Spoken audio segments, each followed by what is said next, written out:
Shanissa Dupree stood at the gate of the Denver Hill Women's Correctional Facility with a single bag in her hands.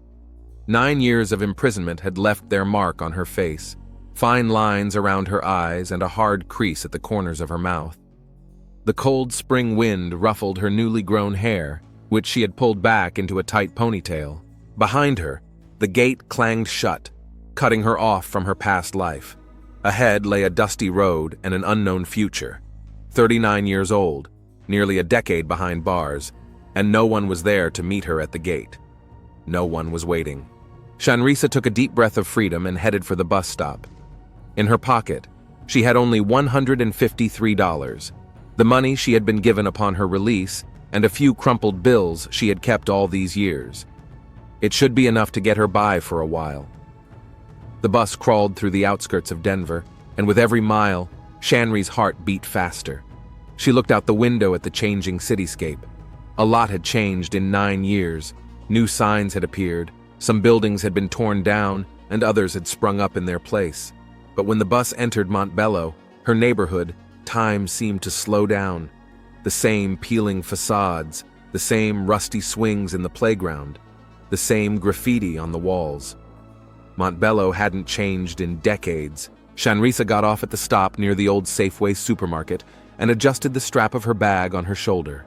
Her footsteps echoed in her ears as she walked down the familiar streets. This was where she had grown up, where she had met Leroy, where she had believed his promises of a better life. Shannis stopped in front of the house of her Aunt Beverly, the only person who had written to her all these years. Her heart was beating so hard that it felt like it was about to jump out of her chest. She knocked 3 times, just as she had always done as a child. The door opened, and an elderly woman with gray braids and deep wrinkles on her face appeared on the threshold. "Shanrise?" Aunt Beverly clapped her hands. "My goodness, my girl." They hugged so tightly that Shanri found it difficult to breathe.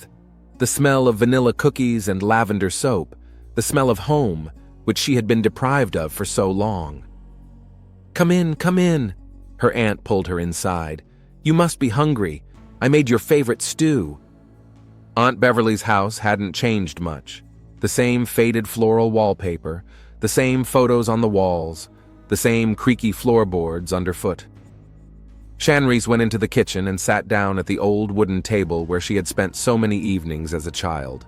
"You've lost so much weight," her aunt lamented, piling a plateful of stew onto her plate. "We're going to have to fatten you up." "Shanrise, dear," she began cautiously. "I didn't want to tell you in my letters so as not to upset you, but Leroy, he—" "What?" Shanrise tensed. "Is he dead? Arrested? Worse." Her aunt shook her head. "He married Tamika, your sister." The room seemed to swim before Shanrisa's eyes.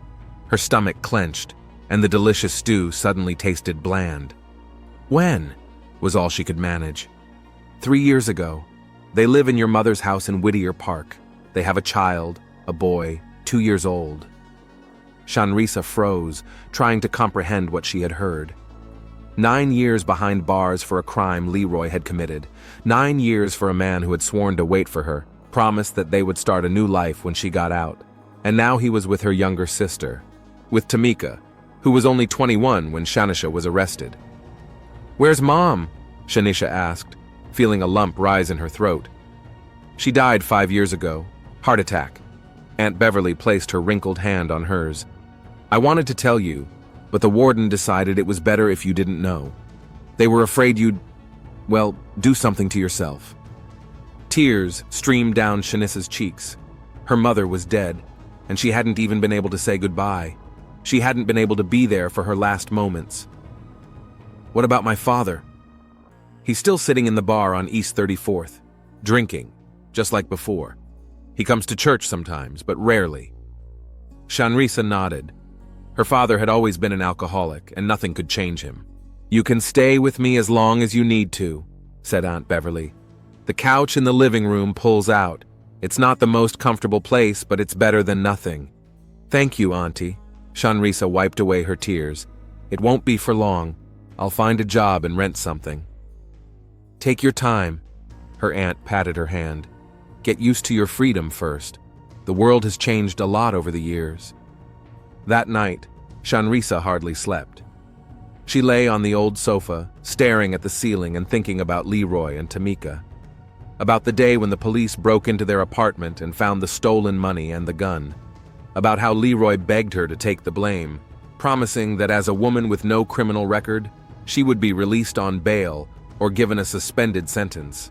About how the judge gave her 9 years for armed robbery, while Leroy, who didn't even show up for the trial, remained free. In the morning, she made up her mind. She had to see them with her own eyes. She had to look into the eyes of the sister who had taken her husband away. After breakfast, Shanice headed to Whittier Park, to her mother's house. The neighborhood was slightly better than Montbell, the same single-story houses, but with neat lawns and no graffiti on the walls. The house on 36th Avenue hadn't changed much. The same blue shutters, the same crack in the driveway, the same rose bushes that her mother had loved so much. Shanice stood on the opposite side of the street for a long time, not daring to approach. Finally, she took a deep breath and crossed the street. 3 steps, the familiar porch, the doorbell under her fingers. The door opened and Tamika appeared in the doorway, beautiful, with smooth skin and long braids tied in a high ponytail. Her eyes widened in shock, her mouth opening in silent surprise. "Shanrisa?" she whispered. "Oh my God, Shanrisa!" Behind her appeared the large figure of Leroy Winters. In 9 years, he had gained weight, bags had appeared under his eyes, and strands of gray hair glistened in his black beard.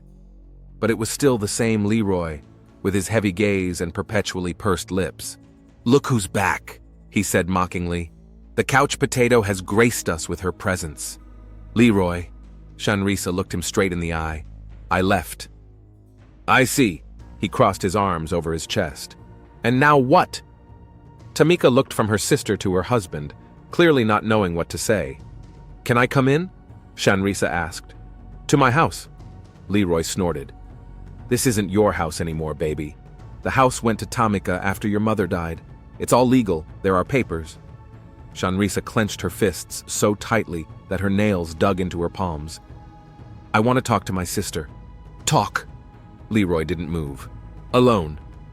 "There are no secrets in my house," he grinned. "Whatever you want to say to Tamika, you can say in front of me." At that moment, a child's cry rang out from deep inside the house. Tamika glanced quickly at her husband and turned to her sister. "I'm sorry, Risa. I have to go to Jamal. Maybe you can come by tomorrow? Leroy will be at work and we can talk." "Work?" Shanissa smirked. "He has a job now?"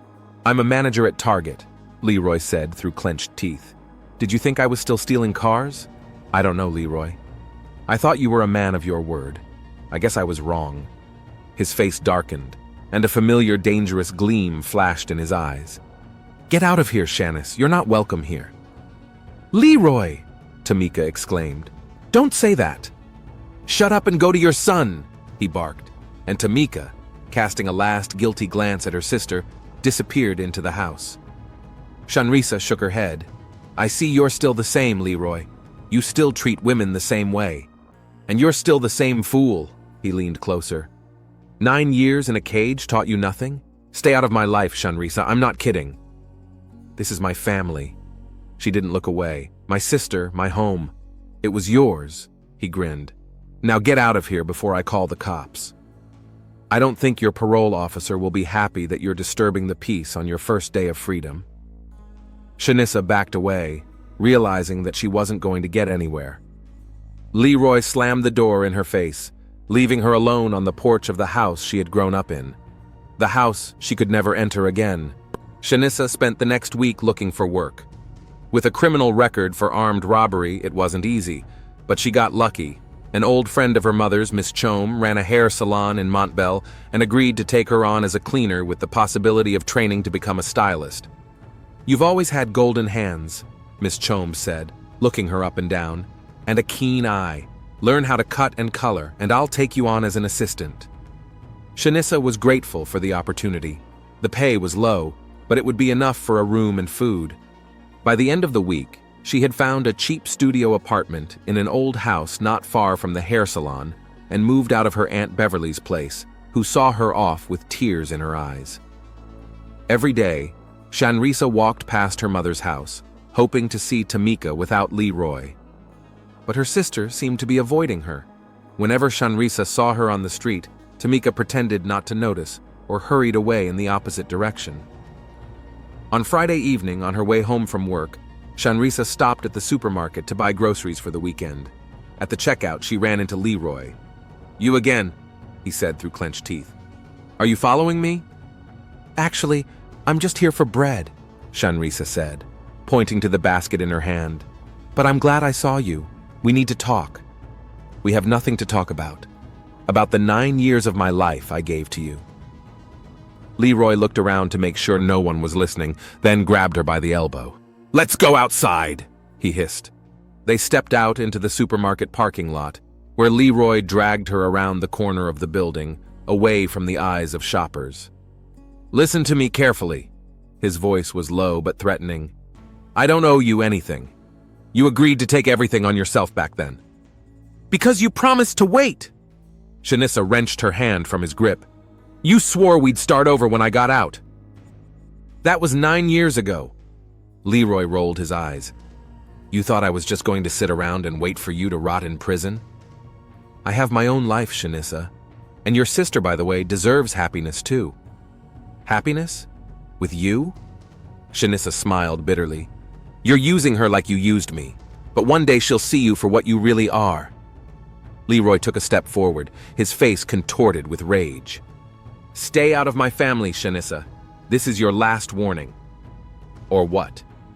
She didn't back down. "Beat me up like you used to, or make Tamika take the fall for your next crime." "Oh, so that's what this is about," he grinned. "You're afraid I'll rat out your little sister? Don't worry, I have no such plans. I'm an honest man now, Shanice. I'm a manager at a supermarket. I pay my taxes. I go to church on Sundays. Everything's above board." "I don't believe you." She shook her head. "You haven't changed, Leroy. And you're still the same bitch." He spat on the asphalt. "Leave us alone, Shanice. Live your life, and we'll live ours." With that, he turned and walked to his car, a brand new black Ford. Shanrisa watched him go, feeling anger boiling inside her. Back in her tiny apartment, Shanrisa sat on her bed for a long time, staring at the photo her Aunt Beverly had given her. In it, she and Tamika, still just girls, were hugging each other and laughing. Tamika was about 10 in the photo, which meant Shanrisa was 19. They had been so close once. On Saturday morning, Shanrisa went back to her mother's house. She knew that Leroy worked the morning shift on Saturdays. This was her chance to talk to her sister alone. This time, the door opened immediately, as if Tamika had been waiting for her. She stood in the doorway with a baby in her arms, a chubby-cheeked boy with curly hair and eyes as dark as Leroy's. "Risa," Tamika said quietly, stepping aside. "Come in." Shanrisa stepped over the threshold of the house where she had grown up. Much had changed inside. New wallpaper, new furniture, different curtains. Only the old sideboard in the corner of the living room remained from those days. "This is Jamal," Tamika said, pointing to the child. "He's 2 years and 3 months old." Shanrisa looked at the boy, who was curiously examining her. "Hi, Jamal." She tried to smile. "I'm your Aunt Shanrisa." Tamika put the child down on the floor, where toys were scattered, and turned to her sister. "I knew you would come. I'm sorry I didn't talk to you last time. Leroy was, you know." "I know." Shanrisa nodded. "That's what I wanted to talk about. Tamika, he's dangerous. You don't know him like I do." Tamika shook her head. "He's changed, Risa, really. He has a real job. He doesn't hang out with bad guys. He takes care of Jamal and me." "Does he yell at you a lot?" Shanrisa asked bluntly. "Or hit you?" Tamika looked away. "He has a temper, you know. But he doesn't hit me, if that's what you're asking." Shanrisa sighed. "Tamika, I spent 9 years in prison for his crime. 9 years of my life that I'll never get back. And he didn't even wait for me. He married my sister. How could you, Tamika? How could you do this to me?" Tears streamed down Tamika's cheeks. "I didn't want to, Risa, I swear. At first he just came to visit my mom, to see how you were doing. Then he started helping around the house, fixing things that were broken. And when my mom died, he was there for me. He supported me. One thing led to another, and now…" She spread her arms helplessly. "Do you love him?" Shanrisa asked. Tamika was silent for a long time, watching her son play. "I don't know," she finally admitted. "Sometimes I think I do, and sometimes I'm afraid of him, Risa." Shanrisa moved closer and took her sister's hands. "Then leave him. I'll help you." Tamika shook her head fearfully. "No, I can't. Jamal, Leroy would never let me take my son away. He'd rather kill me." "Then I'll help you both. We'll think of something, Tamika. The main thing is that you want to leave him." I'm not sure." Tamika lowered her head. "Give me some time to think, okay?" Shanrisa nodded. "Of course. Just know that I'm here for you. Always." They talked for another 2 hours, about her mother, about Aunt Beverly, about how the neighborhood had changed over the years. Tamika told her how she had tried to visit Shanrisa in prison, but Leroy had always found excuses and refused to give her money for the trip. Shanrisa shared stories from her life behind bars, trying not to mention the worst. Before leaving, Shanrisa hugged her sister. "I'll come when he's not home," she promised. "We'll make up for lost time." Shanisha returned home with a light heart. Tamika was still her little sister who needed protection and support, and she wouldn't let Leroy ruin her life the way he had ruined Shanisha's. Late that evening, as Shanrisa was returning from the laundromat, she noticed Leroy's familiar car in the supermarket parking lot. She was about to walk past, but something caught her attention. Leroy was talking to a man, and their conversation was clearly tense. Shanira stopped in the shade of a tree and watched. The man was tall and thin, with a short beard and long dreadlocks tied back in a ponytail. He was waving his arms, pointing at Leroy. Leroy nodded and shook his head, clearly unhappy with the conversation. Finally, he took an envelope out of his pocket and handed it to the man, who immediately looked inside and counted the money. Shaking his head, the man said something else, which made Leroy visibly tense. It looked like a deal, not a friendly meeting or a casual conversation. Shanrisa felt her stomach tighten. Leroy hadn't changed. He was still involved in something illegal. The man patted Leroy on the shoulder and walked to his car, an old, beat-up Chevrolet. Leroy remained standing, watching him go. His face, illuminated by the parking lot light, expressed a mixture of anxiety and anger. Shanrisa hurried away, not wanting Leroy to notice her. But one question kept running through her mind. What had he gotten Tamika and her son into? And how far was he willing to go to protect his secrets? When she got home, she couldn't sleep for a long time. Thoughts of Leroy, his strange encounter, Tamika, and little Jamal kept her awake. When she finally fell into a restless sleep, she dreamed of a prison cell and Leroy's voice promising to wait for her.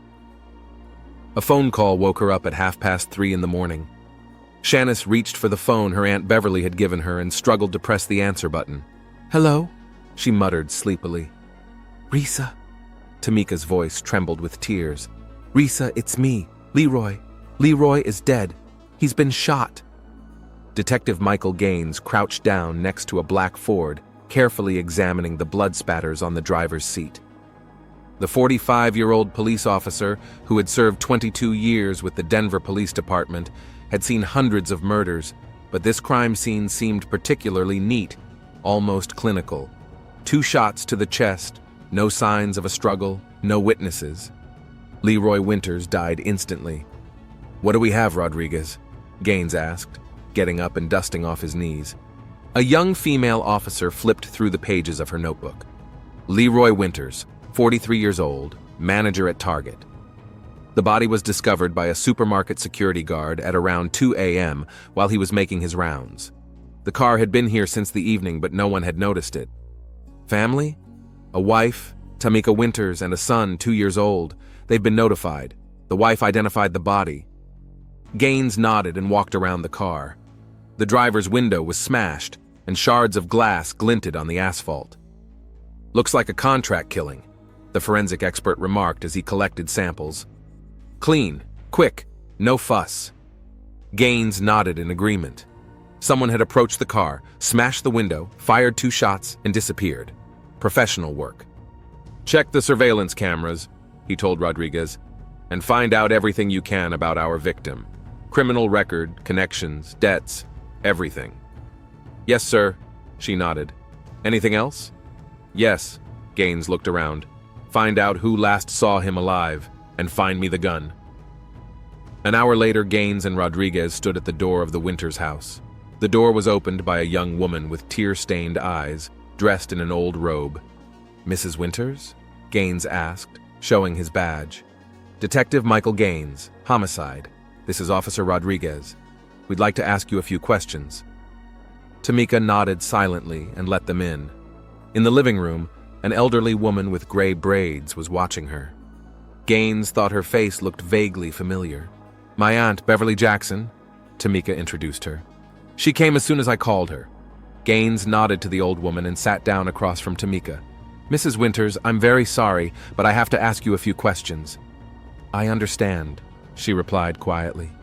"When was the last time you saw your husband?" "Yesterday morning when he left for work, around 7. He called in the evening and said he'd be late. He had a meeting." "What kind of meeting?" Gaines asked quickly. Tamika shrugged. "He didn't say. Just business and I'll be late." "Was that normal?" "Lately, yes." Tamika clenched her hands so tightly that her knuckles turned white.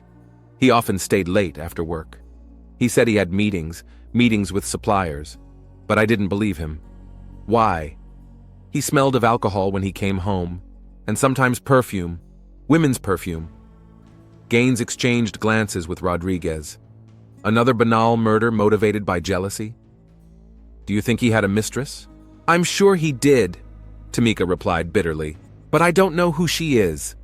"Mrs. Winters," Gaines turned the page of his notebook, "did your husband have any enemies? Anyone who might have wanted him dead?" Aunt Beverly spoke up for the first time. "Ask his first wife," she said, looking straight at Gaines. "Shannery Dupree. She got out of prison a week ago, and I think she had very good reasons to hate Leroy." Gaines frowned. "Dupree? She served time for armed robbery?" "Yes," the old woman nodded. 9 years for a crime Leroy committed, and when she got out, she found out he'd married her younger sister." She nodded toward Tamika. Gaines' eyes widened. Now the story was taking a completely different turn. "Mrs. Winters, is this true?" Tamika sighed. "Yes, Leroy was married to my sister, and yes, she got out of prison a week ago. But Shanice didn't kill him." She raised her head, her eyes flashing with fire. "My sister isn't like that. She would never—" "Where is your sister now?" Gaines asked. "She's renting an apartment in Montbello," Aunt Beverly replied. "I'll give you the address." When they left the Winters house, Rodriguez looked at Gaines. "Do you really think his sister killed him out of revenge?" "I don't think anything," Gaines replied. "I'm just gathering information," he said, getting into the car. "But yes, his ex-wife, who served time for his crime, has a very strong motive." The tiny studio apartment that Shanrisa Dupree rented was on the 3rd floor of an old building with no elevator. When Gaines knocked, the door opened almost immediately, as if someone had been expecting him. Shanrisa was a tall woman with short hair and tired eyes.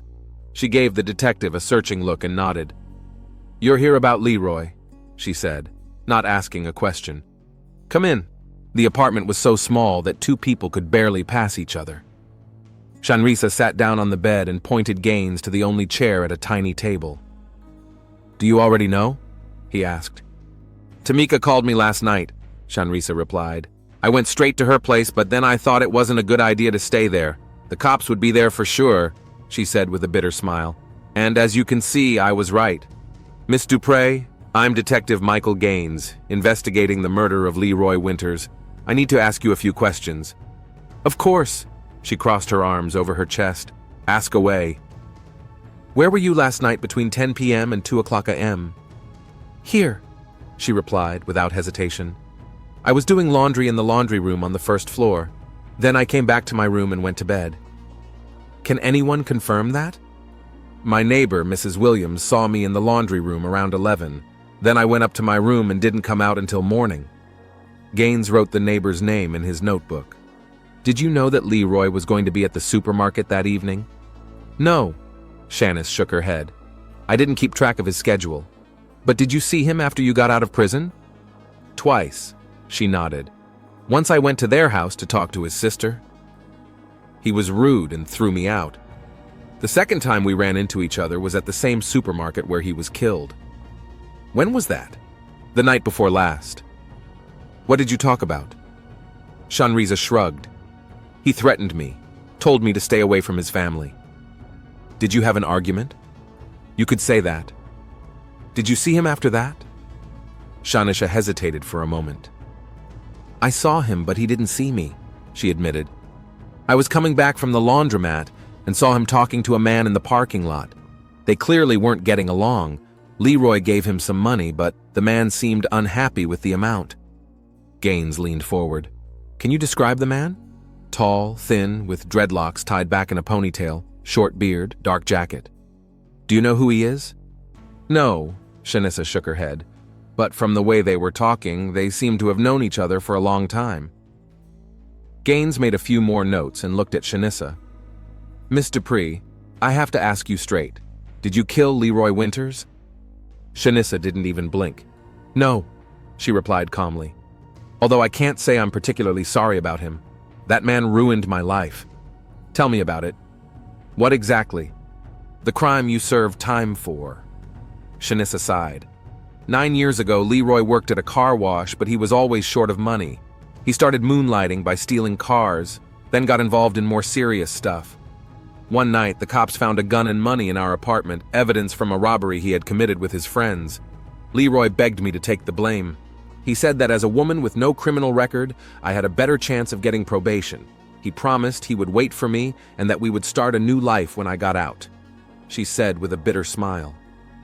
I believed him, and I got 9 years instead of probation. He didn't even come to the trial, and then he married my sister.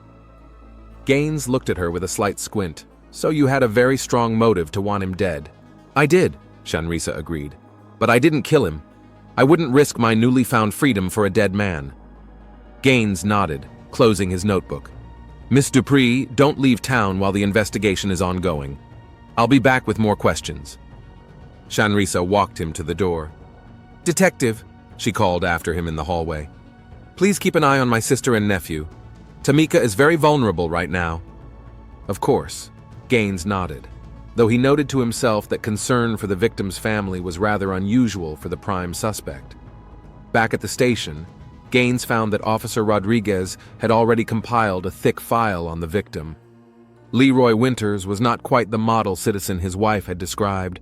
Over the past 15 years, he had been suspected of theft and robbery 4 times, but each time the case had fallen apart due to lack of evidence or the disappearance of witnesses. The only time the case went to trial, Shanice Dupree took it on and got 9 years in prison. If she's not lying, Winters was quite the manipulator, Rodriguez remarked, handing over the folder. Possibly, Gaines nodded. What else? Over the past 3 months, Winters withdrew nearly $20,000 in cash from his account. That's a lot of money for a supermarket manager, Gaines frowned. Where did the money go? No idea, Rodriguez shrugged. His wife didn't know about it. No money was found in the house. So he was hiding something from his family. Gaines rubbed his chin. Maybe he was paying a blackmailer or investing in some kind of illegal business. Rodriguez nodded. With his past, it's quite possible. Check his calls and messages. I want to know who he's been in contact with in the last few weeks. I'm already on it, Rodriguez replied. Oh, and one more thing. I looked at the surveillance footage from the parking lot. The quality isn't great, but you can see Winters meeting with a man shortly before his death. They talk, and Winters hands him an envelope, presumably with money. Have you identified the man? No, Rodriguez shook her head. You can't see his face, but his build and hairstyle are very similar to the description Dupree gave. Find him, Gaines stood up from the table. He's our key witness, and maybe even the killer. Meanwhile, Shanry returned to her cramped apartment and began her own investigation. She knew Leroy better than anyone else, and understood that his murder was no accident. Someone wanted him dead, and there were plenty of candidates for the role. The house where Tamika now lived with Jamal looked the same as it had on the day Shanira arrived, but something had changed in the atmosphere. Perhaps the absence of Leroy's heavy presence made the house feel lighter, brighter. Tamika hugged her sister on the doorstep. "Risa, I'm so glad you came. The cops are still giving me a hard time. They're just doing their job," Shanrisa replied, walking into the living room. "Where's Jamal?" "He's asleep. It's been a rough day." The sisters sat down on the sofa, and Shanrisa took Tamika's hands. "Tamika, you have to tell me everything. What's been going on with Leroy lately?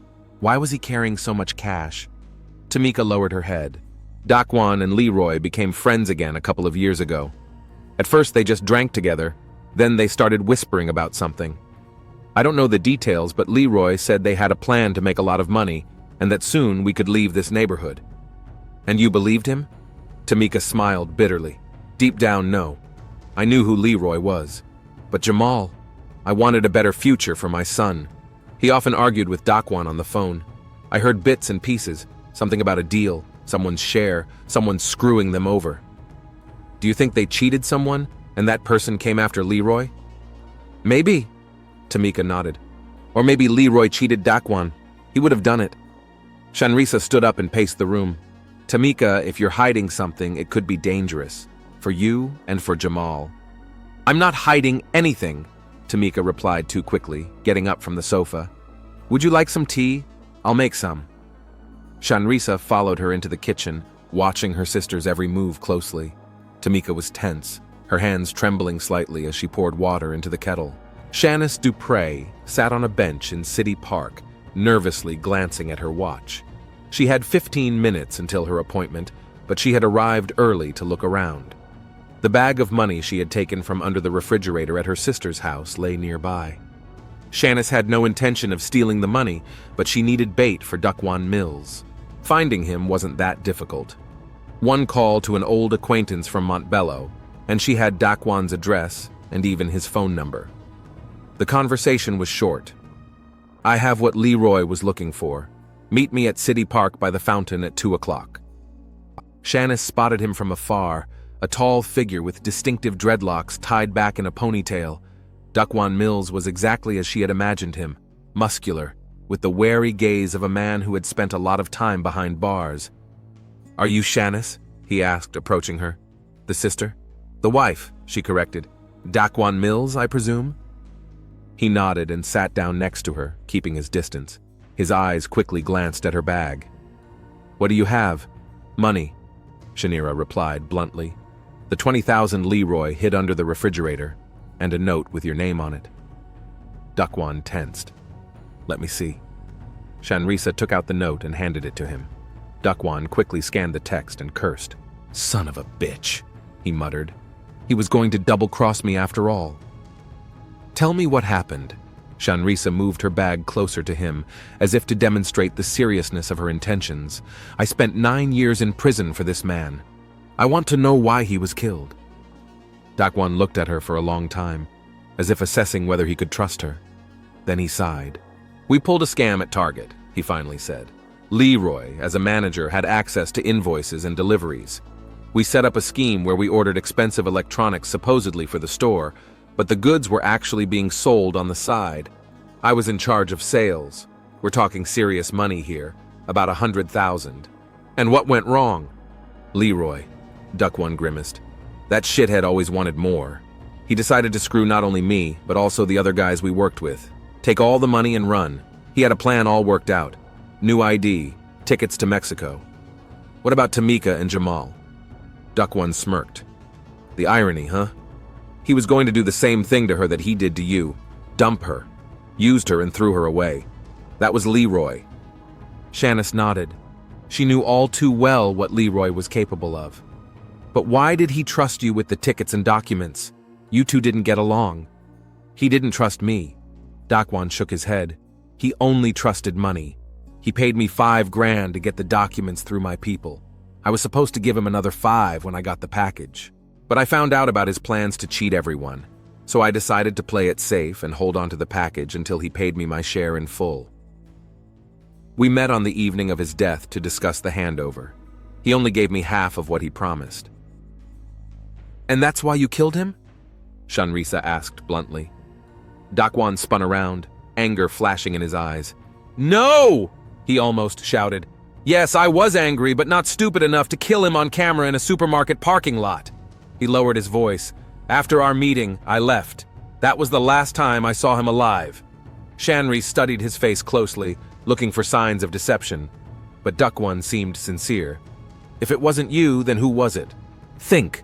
Duck-One tapped his temple with his finger. Who else knew about Leroy's plans? Who else had everything to lose because of his betrayal? Shanira froze, feeling a chill inside. Tamika? My sister? I don't know. Duck-One shrugged. But I saw them together the day before the murder. They were arguing in the car. She was furious, yelling at him. I've never seen her like that before. Shanira shook her head, unwilling to believe it. Tamika couldn't have done that. She's not a murderer. People are capable of many things when they feel betrayed, Duck-One remarked philosophically. Trust me, I know. What about you? Shanira nodded toward the bag. Are you going to take the money? Duck-One looked at the bag, then at Shanira. No, he finally said. It's too dangerous. The cops are probably looking for me and the money. I'd better disappear for a while. Where are you going? You're better off not knowing, he said, standing up. You can keep the bag. Consider it compensation for the 9 years you spent in prison for that bastard. With that, Duck-One walked away, but after a few steps he turned back. By the way, if you see your sister, tell her I don't hold a grudge. Maybe she did us all a favor.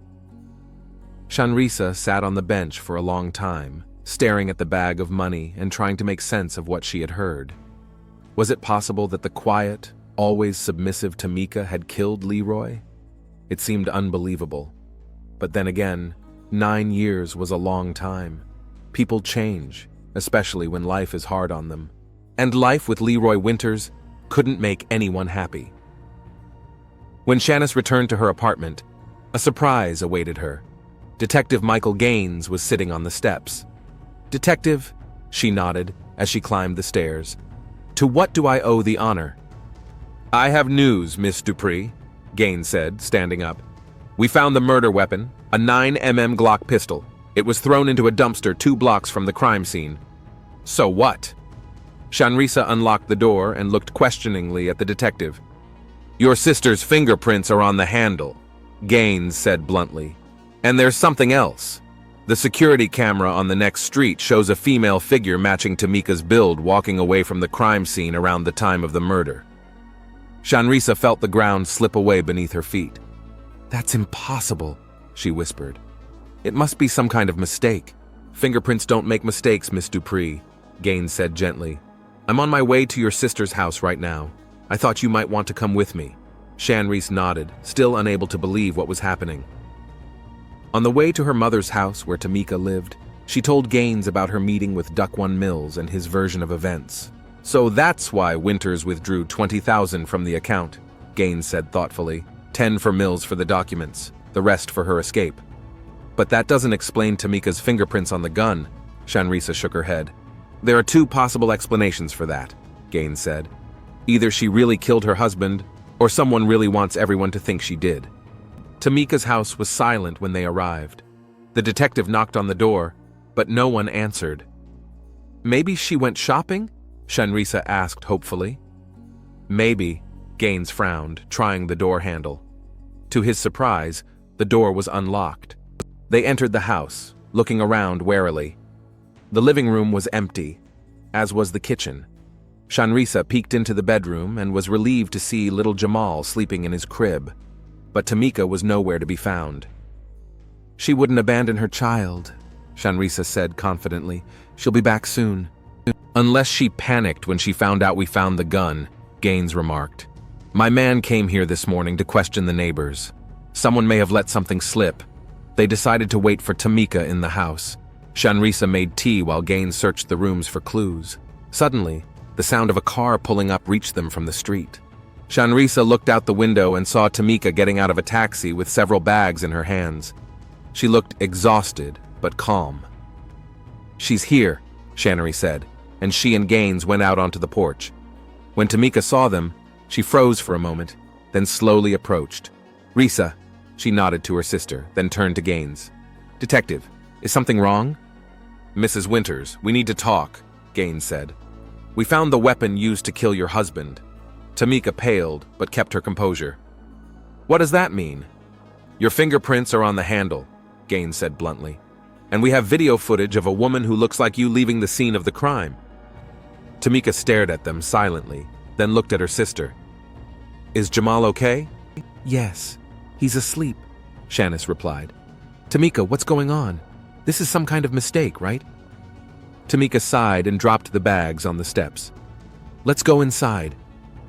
They walked into the living room, where Tamika sank into a chair as if she had no strength left to stand. "I know about the money," Shanice began, "and about Leroy's plan to run away, about the new documents and tickets that Duckone had." Tamika nodded. "I found out by accident. I overheard them talking on the phone. Leroy thought I was asleep, but I heard everything. He was going to leave us, Jamal and me, just like he left you." "And that's why you killed him?" Shanrisa asked quietly. Tamika was silent for a long time, staring into space. "That evening," she finally began, "I called him and told him I knew everything. He laughed. He said I couldn't prove anything, and even if he left, it would be for the best. I'd be better off without him." She clenched her hands into fists, her knuckles turning white. "I went to the supermarket. I wanted to talk to him in person, to convince him not to leave us. I thought maybe for Jamal's sake." She shook her head. "Silly, isn't it? He never loved Jamal, or me either. We were just a screen for him, a convenient cover for his shady dealings." "What happened in the parking lot?" Gaines asked, taking out his notebook. Tamika lowered her head. "We had a fight. I begged him not to leave, at least for our son's sake. He laughed and said I was just as stupid as my sister." She glanced guiltily at Shanice. "He said that Jamal probably wasn't even his son. Then he hit me. I fell, and he pulled out a gun." "A gun?" Gaines leaned forward. "Leroy had a gun?" "Yes, he always carried it with him. He said you can't live in his neighborhood without a gun." Tamika swallowed. "He pointed the gun at me and said if I didn't get out of his way, he'd shoot me in the knee. I panicked. I lunged at him. We struggled." She fell silent, her eyes filling with tears. "What happened next?" Gaines asked gently. "The gun went off," Tamika whispered. "Twice. I didn't even realize what had happened. Suddenly Leroy went limp, and I saw blood. So much blood." Shanrise walked over to her sister and sat down next to her, hugging her shoulders. "Why didn't you call the police? Didn't you say it was self-defense?" "I was scared," Tamika admitted. "Who would believe me? His ex-wife, whom he abandoned, gets out of prison, and suddenly his current wife kills him in self-defense." She smiled bitterly. "Sounds like the perfect setup. But now that we have proof of Leroy's plans," Gaines began. "It doesn't prove anything." Tamika shook her head. "Only that he was planning to leave, not that he threatened me with a gun. But there's other evidence," Shanrisa said. "The note under the refrigerator, Duckone Mills' testimony." "Mills talked?" Gaines asked in surprise. "I met with him today," Shanrisa nodded. "He confirmed that Leroy was planning to run away with the money, cheating everyone, including Tamika." Gaines rubbed his chin thoughtfully. "Mrs. Winters, I have to arrest you," he finally said. "But I'll give the prosecutor all the facts of the case. With a good lawyer, you have a chance of proving self-defense or manslaughter." Tamika nodded as if she had expected this. "I understand. But what about Jamal?" "I'll take care of him," Shanrisa said firmly. "He's my nephew, and I won't let him be taken into foster care." "Thank you, Risa," Tamika whispered, hugging her sister. "I'm sorry. For everything." "You have nothing to be sorry for." Shanrisa squeezed her hands tightly. "We were both victims of the same man, but now it's over." Gaines tactfully stepped aside, giving the sisters time to say goodbye. He went out onto the porch and dialed the station to request a vehicle to transport the detainee. 2 hours later, Tamiku was taken to the station, and Shanrisa was left with little Jamal, who had just woken up and was demanding attention. She was feeding the boy dinner when Detective Gaines reappeared.